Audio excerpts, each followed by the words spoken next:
విశ్వేశ్వరరెడ్డి గారు ఆ రాజకీయాల్లో లేనప్పుడు రాజకీయాల్లోకి పట్టుబట్టి తీసుకొచ్చింది నేను. ఆయన ఇంటికి పోయి 14లో ఆయన ఇంటికి పోయి నువ్వు రావాలా, నీలాంటి చదువుకున్న వాళ్ళు కావాలా రాజకీయాల్లో అని తీసుకొచ్చిన. ఆయనకేం పుట్టిందో 18లో ఆయన జంపు, ఆయన కాంగ్రెస్లోకి పోయిండు. ఆ రోజు మళ్ళీ చెప్పిన, నువ్వు ఇలా కాంగ్రెస్లో కూతున్నావు, చేవెళ్ళ ప్రజల చైతన్యాన్ని తక్కువ అంచనా ఇస్తున్నావు, ఓడిపోతావు, నువ్వు రాసి పెట్టుకో అని చెప్పిన. ఓడగొట్టి ఆ రోజు మీరే గట్టిగా బుద్ధి చెప్పి ఆనాడు విశ్వేశ్వరరెడ్డిని ఇంట్లో కూర్చోబెట్టిండ్రు.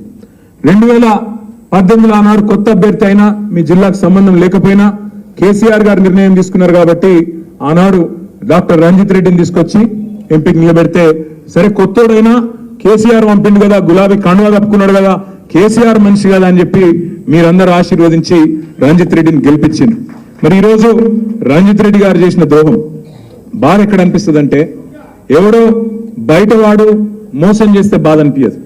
నీతోనే నీడలాగా తిరిగి, నీతోనే 24 గంటలు ఉండి, నీ పక్కనే కూర్చొని, నీతోనే అన్ని మాటలు చెప్పి, అన్ని మంచి మాటలు చెప్పి, కష్టకాలంలో ఉంటామని చెప్పి మాటిచ్చి అక్కడ కేసీఆర్ గారి కూతురు అరెస్ట్ అవుతుంటే ఇక్కడ నవ్వుకుంటూ తుమ్ముకుంటూ ఇద్దరు పోయి కండువా కప్పుకునే దృశ్యం ఏదైతే ఉన్నదో తప్పకుండా దానికి బదిలా తీసుకోవాల్సిన బాధ్యత మన మీద ఉన్నది అనే మాట నేను మీకు విజ్ఞప్తి చేస్తా ఉన్నా.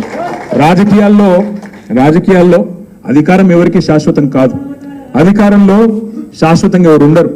కానీ అధికారం పోంగానే ఆగమాగమైపోయి ఇవాళ తమ ప్రయోజనాలు, తమ స్వీయ ప్రయోజనాల కోసం ఇవాళ అవతల వైపు పోయి పోవడమే కాకుండా ప్రజలను మోసం చేసే కార్యక్రమం.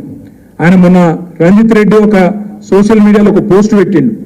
చందన్ వెల్లినట రంజిత్ రెడ్డి మొత్తం పరిశ్రమలు తెచ్చిండట, యాదయ్య గారి సహకారం లేదట, యాదయ్య గారిది ఏం లేదట, మా తమ్ముడు అవినాష్ రెడ్డిది ఏం లేదట, మొత్తం రంజిత్ రెడ్డి పట్టుకొచ్చి అక్కడ పరిశ్రమలన్నింటినీ పెట్టించిన అని చెప్పి సోషల్ మీడియాలో చెప్పుకుంటా ఉన్నాడు. ఇంతకంటే సిగ్గుచేటు ఇంకోటి ఉంటుందా? దయచేసి మీరు ఆలోచించాలని కోరుతా ఉన్నా. ఇంకొక మాట కూడా నేను మీకు విజ్ఞప్తి చేస్తా ఉన్నా. ఆనంద్ చెప్పిన మాట ఏదైతే ఉందో, మళ్ళీ రేపు వచ్చి ఇదే పట్నం మహేందర్ రెడ్డి, ఇదే రంజిత్ రెడ్డి వచ్చి కేసీఆర్ గారి కాళ్ళు పట్టుకున్న మళ్ళా పార్టీలోకి రానియము అనే మాట కూడా నేను ఈ సందర్భంగా మీకు విజ్ఞప్తి చేస్తా ఉన్నా. వాళ్ళకు తప్పకుండా బుద్ధి చెప్పవలసిన బాధ్యత మన మీద ఉన్నది. వచ్చి కేసీఆర్ కాళ్ళు పట్టుకున్న మళ్ళీ అధికారంలోకి వచ్చినాక వాళ్ళని మాత్రం మళ్ళీ రానిచ్చే ప్రసక్తే లేదనే మాట కూడా నేను మీకు విజ్ఞప్తి చేస్తా ఉన్నా. ఇంకొక మాట కూడా నేను మీకు హామీ ఇస్తా ఉన్నా.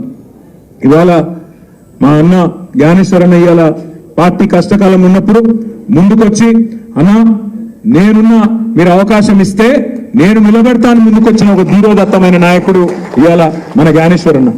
గతంలో మీ అందరికీ కూడా తెలుసు, బలహీన వర్గాల ముద్దు బిడ్డ, బడుగు బలహీన వర్గాల ఆశాజ్యోతి అని చాలా మంది గురించి మనం స్పీచ్లు ఇస్తుంటాం. కానీ నిజంగా బడుగుల కోసం, నిజంగా బలహీన వర్గాల కోసం తన పూర్తి జీవితాన్ని త్యాగం చేసిన నాయకుడు, కష్టపడ్డ నాయకుడు కాసాని జ్ఞానేశ్వర్ గారు అనే మాట నేను మీ అందరికీ కూడా గుర్తు చేస్తా ఉన్నాను. ఎందుకంటే ఒక రంగారెడ్డి జిల్లా కాదు, రాష్ట్రం మొత్తం సుపరిచితుడు ఆయన.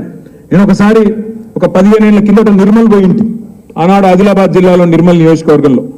ఆ నిర్మల్ నియోజకవర్గంలో ఒక ఊర్లో ఒక జాయినింగ్ పోయిన 2008-9 ఆ ప్రాంతంలో పోయితే అక్కడ ఆనాడు ముదిరాజ్ మహాసభ యొక్క జెండా దిమ్మే, అక్కడ ఒక పూర్తి స్థాయి ఒక మొత్తం కమిటీ ఉండే. వాళ్ళందరూ వచ్చి కలిసి నాకు, అన్న బీసీ డీలకి వెళ్ళి ఏలకు మార్చాలి, ముదిరాయాలని మీరందరూ కూడా పోరాటం చేయాలంటే, ఎవరు ఏలకి వెళ్ళి డీకి వెళ్ళా, డీలకి వెళ్ళి అయితే వచ్చి అడిగిర్రు, అదే చెప్తాను.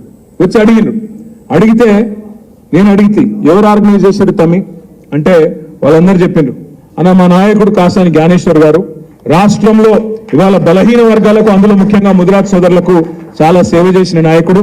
ఇప్పుడు అన్న యాద్ చేస్తున్నాడు, అక్క గుర్తు చెప్తే అక్క అడిగితే చెప్తా ఉన్నాడు, అది కూడా చేపించిన అన్న బీసీ డీలకి ఏలకు చేపించిన ఆనాడే పోరాటం ఫలించింది. కానీ దురదృష్టవశాత్తు హైకోర్టు ఆనాడు కొంత సుప్రీంకోర్టులో అయిపోయింది, అది కూడా సుప్రీంకోర్టులో ఒక చిన్న చిక్కు చాగింది, కానీ అది కూడా అయిపోయింది. తప్పకుండా మా పోరాటం ఫలిస్తుంది అనే మాట కూడా వారు చెప్తా ఉన్నారు. వారికి హృదయపూర్వకంగా మనం సపోర్ట్ కొట్టి అభినందనలు చెప్పాలని చెప్పి నేను కోరుతా ఉన్నాను.